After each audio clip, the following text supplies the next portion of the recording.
Bien, bonjour. Donc, sur le pont Champlain, on a encore constaté aujourd'hui que M. Poitiers, dit le fédéraliste, fait tellement d'aplaventrisme qu'au lieu d'avoir le péage sur un pont, le Ottawa, avec M. Lebel, est rendu à penser avoir un péage sur 3 ponts entre la Rive-Sud et Montréal. Donc, on parle du pont Champlain, on parle du pont Jacques-Cartier et du pont Mercier.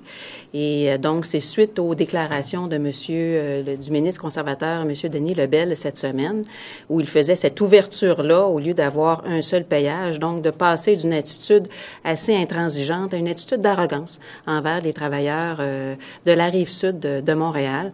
Je pense qu'on voit que Québec n'a pas fait de démarche et le fédéralisme qui supposément est censé nous amener à des meilleures relations avec Ottawa et avoir des ententes avec Ottawa, bien, dans ce dossier-là, c'est du recul et je crois que c'est complètement inacceptable. C'est un impact très important sur le développement économique du Québec et de la région métropolitaine. Il y a des études Tier Davy que le fédéral refuse de rendre publiques et que M. Poitiers refuse de demander au fédéral de rendre publiques.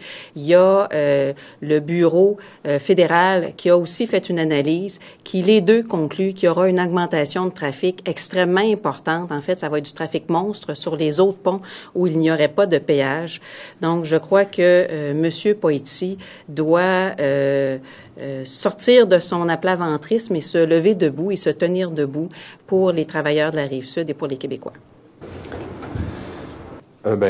Comme vient de le dire ma collègue, je pense que le moins qu'on puisse dire, c'est que le ministre Poitiers fait preuve d'une désinvolture pour le moins déconcertante, voire inquiétante dans le dossier des ponts de la Rive-Sud.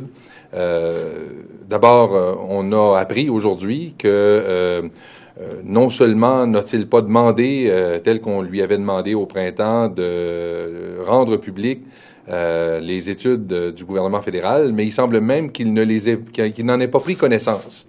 Alors qu'on s'attendrait de la part du ministre des Transports du Québec qu'il ait le maximum d'outils entre les mains pour défendre la position québécoise. Mais là, on a appris aujourd'hui que ses relations avec le gouvernement fédéral, avec son homologue fédéral, se limitait à prendre des photos puis les diffuser sur Facebook. Alors, on s'attend de la part du ministre des Transports du Québec qu'il défende de façon beaucoup plus vigoureuse les intérêts des Québécoises et des Québécois. Et ce qu'il faut comprendre, c'est que dans ce dossier-là, depuis le début, il y a eu à peu près aucun geste posé par le gouvernement du Québec et par le ministre des Transports. On a demandé au printemps ce qu'il pose des gestes. Quelques mois plus tard, il nous dit qu'il en est à peu près au même point. Je pense que ça relève du fait qu'il estime que le simple fait d'être fédéraliste va faire avancer les choses. Or, le résultat, on le connaît. C'est qu'on est passé d'un péage prévu par le gouvernement fédéral sur un pont à un péage prévu par le gouvernement fédéral sur 3 ponts. Alors, si c'est ça le résultat de l'effet libéral, le moins qu'on puisse dire, c'est que pour la grande région métropolitaine et particulièrement la Rive-Sud de Montréal, c'est un effet catastrophique. Alors, tout à fait. Donc, ce qui nous inquiète particulièrement, c'est que le ministre responsable des Transports et le ministre responsable de la région métropolitaine ne semblent pas intéressés à avoir des munitions, ne semblent pas intéressés à vouloir documenter l'impact négatif qu'aurait ce péage ou ces péages sur la région métropolitaine.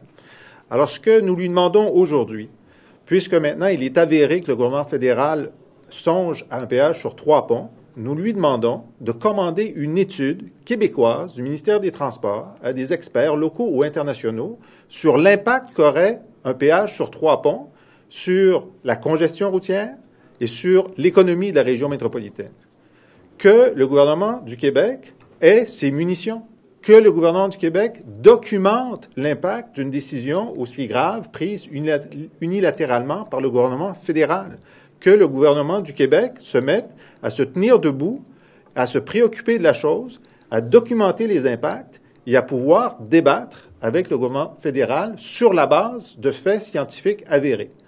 Alors, si le gouvernement du Québec ne veut pas faire ça, si le gouvernement du Québec pense que ce qui est important, c'est d'avoir des photos sur Facebook avec le ministre Lebel, ce n'est pas une bonne façon de défendre le Québec. Alors, c'est la demande qu'on formule aujourd'hui, qu'il commande dans les plus brefs délais une étude d'impact de ce nouveau scénario fédéral pour qu'on puisse au moins, face aux partis fédéraux, face à l'opinion publique canadienne, l'opinion publique québécoise, dire, regardez ce qui est en train de se préparer contre les intérêts des Montréalais et des habitants de la Rive-Sud. Merci. Est-ce qu'il y a une certaine logique sur le fond de la question, compte tenu de l'état des infrastructures routières, qu'on institue des payages pour financer la rénovation de ces infrastructures? Est-ce qu'il n'y a pas de logique là-dedans?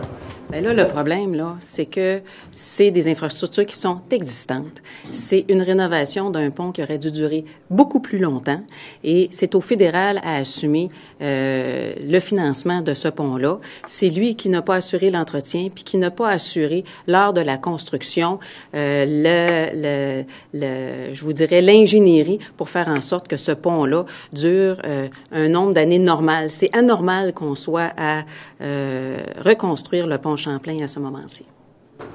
Mais vous vous opposez sur le fond à un seul péage, mais est-ce qu'il n'y a pas une logique à partir du moment où on impose un péage sur Champlain, en mettre sur d'autres ponts pour éviter justement le détournement de toute cette congestion-là vers Longueuil? Là, il y a 5 ponts entre la Rive-Sud et Montréal. Et ce n'est certainement pas du ressort du fédéral de décider comment, au Québec, on va gérer le trafic entre la Rive-Sud et Montréal et comment, au Québec, on veut gérer la question des transports. Exact. C'est très clairement une compétence du Québec. Vous demandez une étude d'impact, mais vous semblez déjà présumer de la conclusion. En tout cas, il n'y a pas est-ce que votre demande n'est pas, en fait, la commande d'une étude qui va dire qu'il n'en faut pas du tout de péage? Non. Une étude pourrait très bien conclure que ce serait peut-être approprié. On le saura. On le saura, mais il faut être documenté. Là, actuellement, ce que fait M. Poitier, là, même il se vante de ne pas lire les études. Ça, c'est de gérer dans l'ignorance. C'est irresponsable de la part d'un gouvernement et particulièrement d'un ministre de se vanter de ne pas lire des études. Moi, j'ai jamais vu ça, là. C'est complètement irresponsable. Donc, c'est de se documenter. Les études qui ne sont pas publiques, il y en a une du fédéral, Steer Davy. On a eu certaines informations à travers Radio-Canada, l'étude du bureau parlementaire à Ottawa. Et là, ces deux études-là parlaient d'un péage sur un pont, le pont Champlain, et déjà, les impacts de trafic sur les autres ponts sont catastrophiques pour le développement économique. Là, si on parle de 3 ponts, je pense que c'est important de le documenter parce que très clairement, avec l'attitude complètement fermée d'Ottawa, il faut aller chercher des munitions, là. Et ça fait partie des... Est-ce que c'est une demande qui est partagée, vous vérifiez, partagée par les élus de la grande région de Montréal, SNM, ou les élus de la Rive-Sud? En tout cas, très clairement, ce qui partage les élus de la Rive-Sud et de Montréal, c'est notre objectif de ne pas avoir de péage. Et je crois qu'ils ne seront que d'accord avec des demandes pour avoir plus d'informations pour se documenter. Et moi, je crois que c'est juste normal de vouloir se documenter alors que maintenant, on nous annonce des péages sur 3 ponts, sur 5. Je reviens, mais commander une étude sur la base des prémices que vous présentez, est-ce que Ottawa va dire, ben oui, ils font une étude orientée, là, Québec fait une étude orientée pour dire que ça ne prend pas de péage? Si on demande une étude indépendante à une organisation internationale qui est spécialisée là-dedans, ils vont nous donner une réponse. Évidemment, nous, on a l'impression que ce n'est pas une bonne idée. S'il fallait que l'étude dise c'est une bonne idée, on la déposera. Ce qui nous préoccupe, c'est la soif d'ignorance du ministre Poitier en ce moment. Il ne veut pas savoir, il veut même pas lire les études existantes. Et on dit, mais l'ignorance n'est pas une bonne stratégie lorsque on s'oppose à Ottawa. Merci. Vous avez posé une question ce matin sur Jean-Marc Fournier, son passage à SNC-Lavalin. Vous le soupçonnez de quoi exactement? Pensez-vous qu'il a trempé dans les manœuvres douteuses de son ex-patron? Je vous invite à relire le libellé précis de la question. Le libellé précis de la question, c'est simplement de demander au ministre s'il a communiqué avec les enquêteurs de la Sûreté du Québec pour les informer de ce dont il aurait pu être témoin alors qu'il travaillait comme bras droit de M. Benaïssa. Alors, ça ne va pas plus loin que ça. Merci.